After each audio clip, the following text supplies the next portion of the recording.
What is good, my pups? We are back. Let's talk a little Street Fighter. And yeah, I finally got my hands on Sea Viper, and in the game, of course. And yeah, my thoughts on her is that she's gonna be hard to use. I feel like um she's gonna be kind of like Rashid, but a little bit less, just in my personal opinion, a little bit less, a little harder to use, to be honest, and a little bit more weird in a sense. I just can't really vibe with her gameplay, um, as much as I did with Rashid. She's like Rashid, but she's less mobile than Rashid. One of the things that I liked about Rashid, and the reason I played him for a while, um, longer than I'm gonna play Sea Viper. I think Sea Viper. First of all, I tried playing online and I wasn't able to get any matches. Okay, so that it was one of the reasons that I didn't really play online with her. And it was weird because I would try to get a match and I couldn't. But then immediately when I would go back to Terry, I got matches quick. Like immediately. Um, and most of the people I was facing were Sea Viper, so maybe that was the reason. But this has never happened before with any other newcomer, like any other DLC, like Sagat. Didn't happen with Sagat. I got matches really quick. Um, Akuma the same thing, Rashid the same thing, all of them. I think Sea Viper is the only one where it was hard to find matches online for some reason, and it would just boot me off of online. So that was just weird. I don't know what was up with that. So I haven't been able to play with her online, but the little that I have, used her in story mode and in world tour and stuff like that.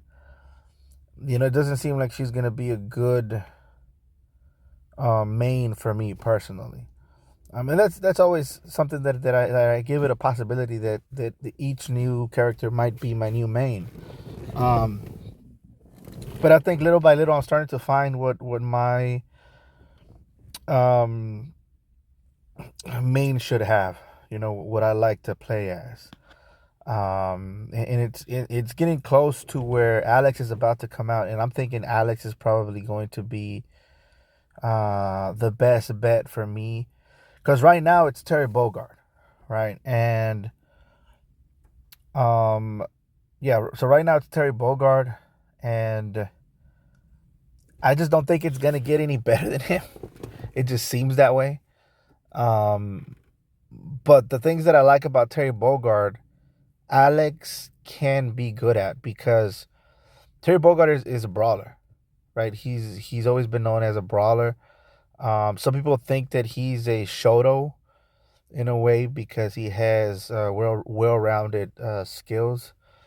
But I've always seen him as a brawler, and I think he's also um, known to be a brawler. And I always said the only thing that Terry needs is like a really good command grab. And excuse me, and it's he's I don't think he's ever had that, or several command grabs, which would turn him into a brawler grappler, which you know is pretty much Alex. But anyways, getting back to Sea Viper, um, getting away from gameplay, a little bit. Um, when it comes to her story and her lore, she's not very deep. She's very basic. I mean, and the one thing I like about her, like I said before, and it seemed like she was a true professional, and that's pretty, accurate. After playing her on World Tour and on Story Mode, um, she's her main thing is her daughter, right? She really doesn't care about anything else. She does have history with being a spy and teaming up with people um, in the service or whatever, and she recognizes that, but she really doesn't really care too much. She just sees it as a job, as something to put money on the table so she could take care of her daughter, which is it's pretty much her number one goal in life is to take care of her daughter, which is sweet. It's commendable and it's cute, and charming in a way because it humanizes, the mean, almost mean nature of Crimson Viper. Um, because to me, she's always come off as mean, or like cold.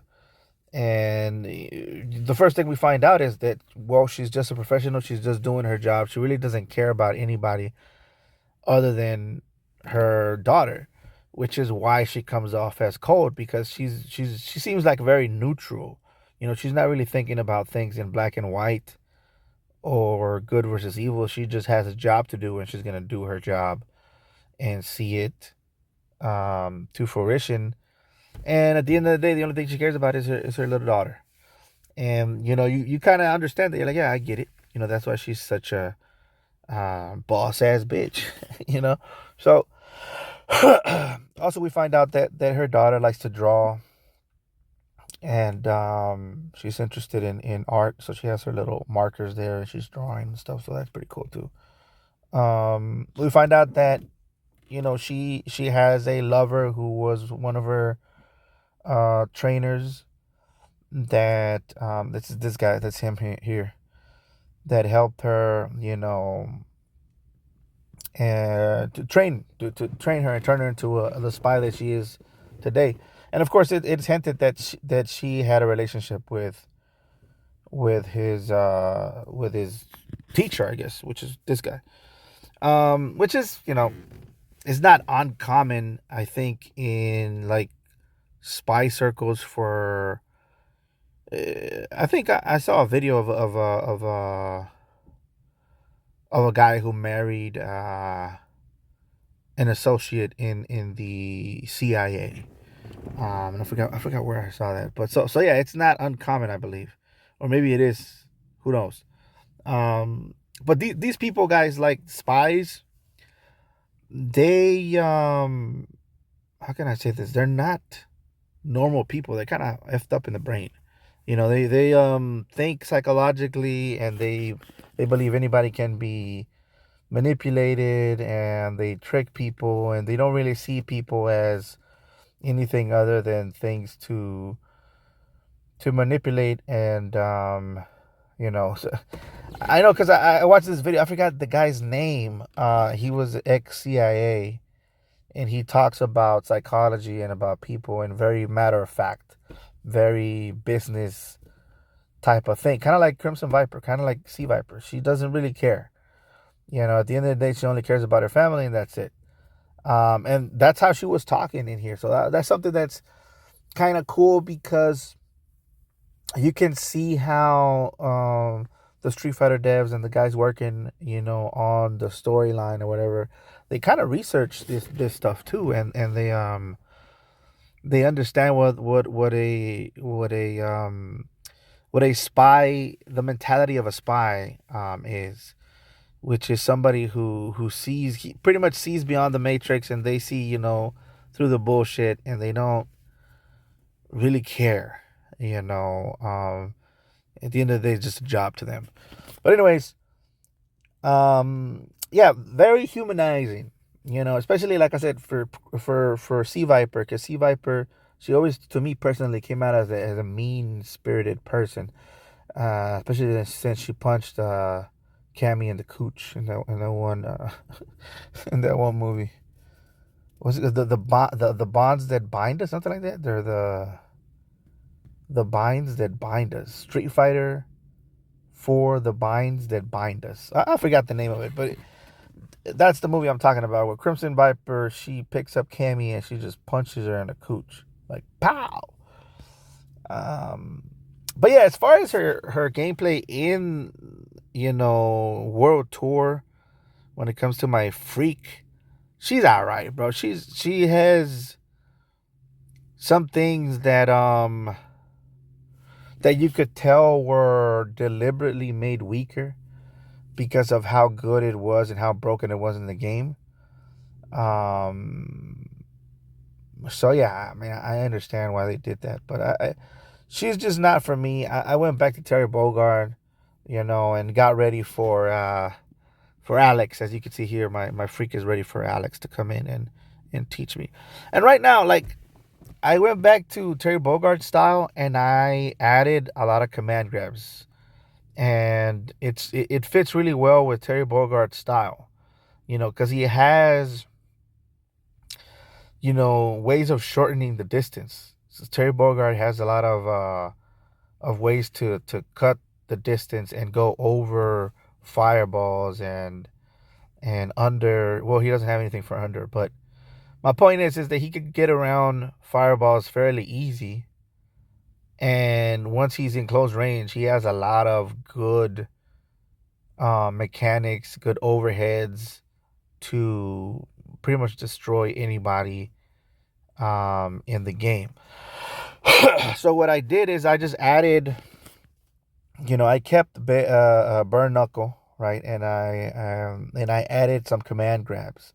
That way, if my opponent, blocks, and I end up plus, depending how I push it at what time, I get a grab, or I set up a combo or something. So and I feel like, talking about Alex again, and now knowing that he's next, I hope that that's what they do with Alex. Now I know Alex is gonna be slower, but at the same time, Terry's not the fastest guy. He's not the fastest in the game. He's kind of, in the middle. I think probably the slowest guy in the game is probably going to be Zangief. Um, Zangief or Marissa. It's between one of those two. Um, but I got a little bit of a cough, so. But I hope Alex is not as slow as those two. He's a little bit faster. Um, around Terry, maybe a little slower than Terry, but not as fast as Terry Bogard. That would be fine for me. But if they could give him ways around fireballs, because, for example, on my freak, on my little freak guy that I made here, what I do is I use lariat, right?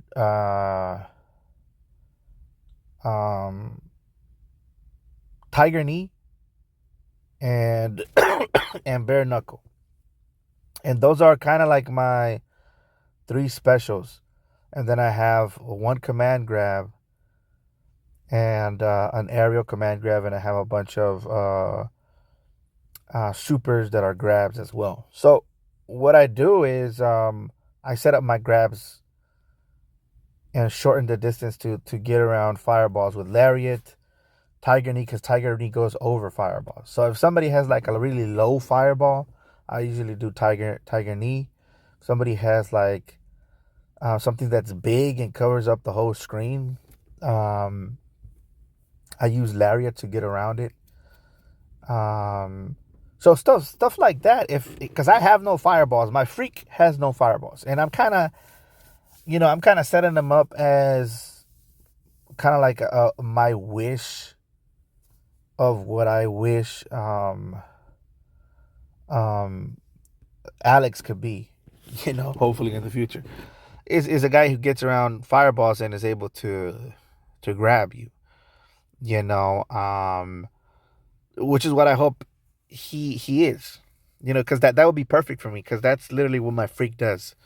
And when I'm with Terry Bogard, I'm doing a lot of grabs. You know, Terry Bogard, his gameplay, yeah, it's a lot of punching. But once you get somebody in the corner, there's a lot of grabbing. There's a lot of punching, of course, but it's really hard to get out of the corner when I get you in the corner. Um, and I'm hoping that the same thing happens with Alex. The only difference is that Alex is gonna pack way more of a punch than Terry. Terry is a mid-range type, a mid-level type of power, like his power. I think Ryu is way stronger than Terry Bogard. Terry Bogart's probably, right next to Ryu. But yeah, Terry hits hard, but I think compared to, like, for example, Marissa, Akuma, and even Zangief, Terry's not up there. And I think Alex is gonna be, similar to Zangief and even Lily, because Lily hits hard as fuck. Remember, Lily has big ass sticks that she hits you with. So that's what makes her so strong. She's a glass cannon type character. And I think she has the strongest super in the game. So yeah, I forgot about Lily as well. So anyways, guys, I heard a rumor about Alex being he's gonna be a heel, supposedly, from what I hear. Alex is in his heel arc, meaning that he's going to be, kind of like the bad guy. And it makes sense a little bit because of the color she's using. It kind of reminds me a little bit of the NWO and all those, Hulk Hogan, villain arc and stuff like that. Even though it was black and white, but still kind of gives me those vibes.